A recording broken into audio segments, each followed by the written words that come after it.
Bonjour, bienvenue dans cette vidéo. Alors c'est une petite vidéo un peu différente, vous l'avez vu sans doute sur la chaîne. J'ai décidé de faire un peu plus de pédagogie sur Internet. J'ai constaté que pour les personnes qui ne sont pas forcément familières avec le fonctionnement d'Internet et qui ont des enfants, certaines bases d'Internet n'étaient pas bien comprises et en particulier deux éléments que je considère très importants qu'il faut à tout prix expliquer aux enfants dès qu'ils commencent à utiliser Internet. Alors quand je dis Internet, c'est des services Internet via des navigateurs, mais également des applications, des smartphones, des services de messagerie, des réseaux sociaux, etc. Donc la principale chose qu'il faut expliquer aux enfants, c'est que tout ce qu'ils voient ou tout ce qu'ils lisent ou tous les contenus qu'ils consomment sur Internet ne sont pas forcément justes.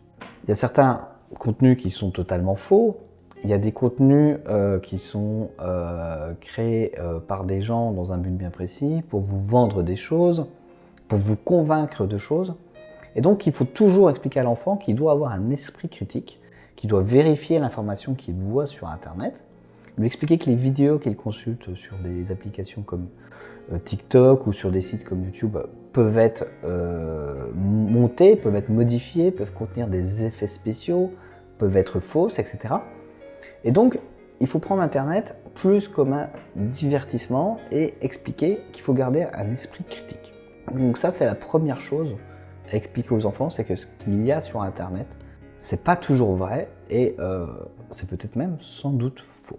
La deuxième chose qu'il est nécessaire d'expliquer à un enfant sur Internet, c'est que tout ce qu'il va publier, tous les messages qu'il va envoyer à ses amis, toutes les photos qu'il va partager sur un réseau social, tous les commentaires qu'il va mettre sous des vidéos YouTube par exemple, sous des articles de blog sur Internet, sur des sites, tout ce qu'il va publier sur des forums, va potentiellement être conservé ad vitam aeternam.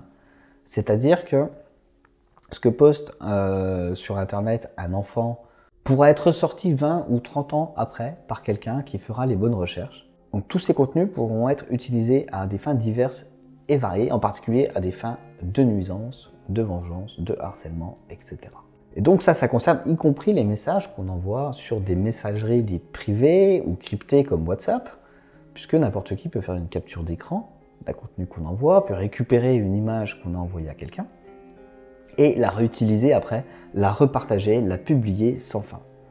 Donc voilà, donc ça c'est le deuxième point, tout ce qui sera publié sur Internet pourra être utilisé contre la personne plus tard. Et le premier point, ne croyez pas tout ce qu'il y a sur Internet. Donc déjà, si vous expliquez ces deux choses-là à vos enfants, et que vos enfants le comprennent bien, je pense qu'ils peuvent partir sur de bonnes bases et commencer à utiliser Internet, évidemment sous le contrôle des parents. Donc si ce style de vidéo vous intéresse, n'hésitez pas à me laisser des suggestions dans les commentaires. Et je ferai évidemment des vidéos sur les différents sujets et sur vos différents points d'interrogation concernant les usages d'Internet.